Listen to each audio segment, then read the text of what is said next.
ओम भगवते वासुदेवाय नमः। राधे राधे दोस्तों, आप सभी का हार्दिक अभिनंदन करती हूँ अपने YouTube चैनल पर। तो दोस्तों, आज हम आपको सुनाने जा रहे हैं माघ मास का महात्म्य का 10वां एवं 11वां अध्याय। तो चलिए शुरू करते हैं। यमदूत कहने लगे कि हे वैश्य, एक बार भी गंगा जी में स्नान करने से मनुष्य सब पापों से छूटकर अत्यंत शुद्ध हो जाता है। जो मनुष्य गंगा जी को दूसरे तीर्थों के समान समझता है वह अवश्य नरक में जाता है। भगवान के चरणों से उत्पन्न हुई गंगा जी के पवित्र जल को श्री शिव जी ने अपने मस्तक पे धारण करते हैं। वह ब्रह्मा जो संदेह रहित प्रकृति से अलग और निर्गुण है, ब्रह्मांड में उसकी समानता किससे हो सकती है। गंगा जी का नाम हजारों योजन दूर से ही लेने वाला नरक में नहीं जाता। इसीलिए मनुष्य को अश्वमेव गंगा जी में स्नान करना चाहिए। हे वैश्य, जो ब्राह्मण दान लेने का अधिकारी होकर भी दान नहीं लेता वह आकाश के नक्षत्रों में चंद्रमा के समान है। जो कीचड़ से गौ को निकालता है, जो रोगी की रक्षा करता है या जो गौशाला में मरता है वह आकाश में तारा होता है। प्राणायाम करने वाले मनुष्य सदैव उत्तम गति को प्राप्त होते हैं। प्रातः के समय स्नान के पश्चात जो 16 प्राणायाम करते हैं वह घोर पापों से बच जाते हैं। जो पराई स्त्री को माता समान मानते हैं वह यम की यातना को नहीं भोगते। जो मन से भी कभी पर स्त्री का चिंतन नहीं करता वह दोनों लोकों को अपने अधीन करता है। जो पराये धन को मिट्टी के समान समझता है वह स्वर्ग में जाता है। जिसने क्रोध को जीत लिया मानो उसने स्वर्ग को ही जीत लिया। जो माता पिता की सेवा देवता तुल्य करता है वह यम द्वार नहीं देखता, और जो गुरु की सेवा करते हैं वह ब्रह्मलोक को प्राप्त होते हैं। सील की रक्षा करने वाले स्त्री धन्य है। सील भंग करने वाली स्त्री यमलोक जाती है। जो वेदों और शास्त्रों को पढ़ते हैं या पुराण और संहिता पढ़ते और सुनते हैं तथा जो स्मृति का व्याख्यान और धर्मशास्त्र समझते हैं या जो वेदांत में लीन रहते हैं वह पाप रहित होकर ब्रह्मलोक को प्राप्त होते हैं। जो अज्ञानी को वेद शास्त्र का ज्ञान देते हैं वे देवताओं से भी पूजित होते हैं। यमदूत ने कहा कि वैश्य श्रेष्ठ यमराज ने हमको वही आज्ञा दे रखी है कि तुम किसी वैष्णव को मेरे पास मत लाओ। हे वैश्य, पापी लोगों को इस संसार रूपी नरक को पार करने के लिए भगवान की भक्ति के सिवाय दूसरा और कोई उपाय नहीं है। भगवान की भक्ति न करने वाले मनुष्य को चांडाल के समान समझना चाहिए। भगवान के भक्त अपने माता पिता दोनों के कुलों को तार देते हैं और उनको नरक में नहीं रहने देते।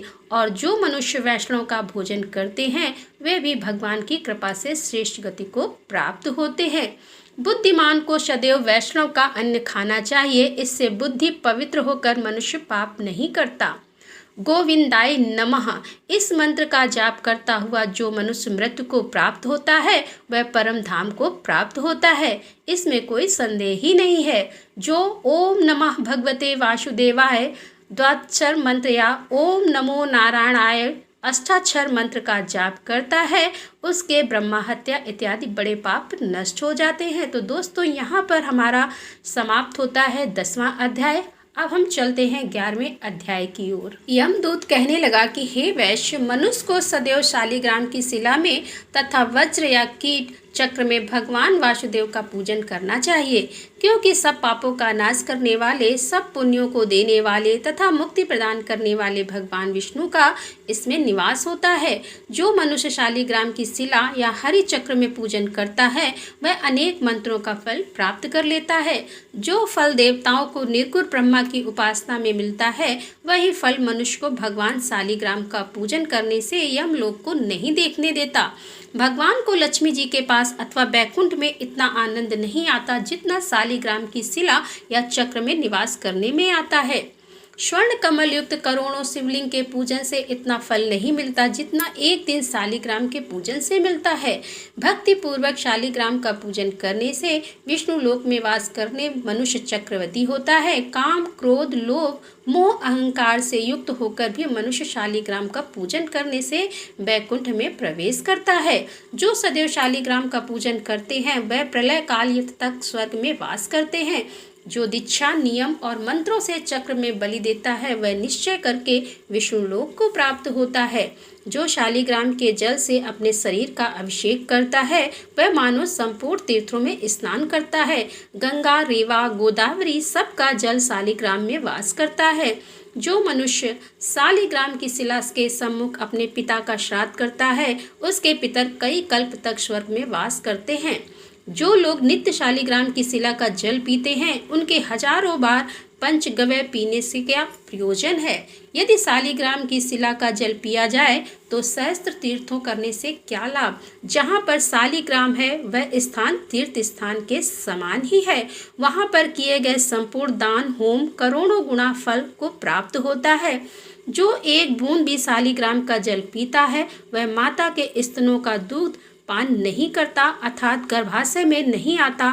शालिग्राम शिला में जो कीड़े मकोड़े एक कोस के अंतर पर मरते हैं वह भी वैकुंठ को प्राप्त होते हैं। जो फल वन में तप करने से प्राप्त होता है वही फल भगवान को सदैव स्मरण करने से प्राप्त होता है। मोहवश अनेक प्रकार के घोर पाप करने वाला मनुष्य भी भगवान को प्रणाम करने से नरक में नहीं जाता। संसार में जितने तीर्थ और पुण्य स्थान हैं भगवान के केवल नाम मात्र के कारण से ही प्राप्त हो जाता है। तो एक बार प्रेम से बोले भगवान विष्णु की जय। ओम नमो भगवते वासुदेवाय नमः। तो यहाँ पर दोस्तों 11वां अध्याय समाप्त होता है।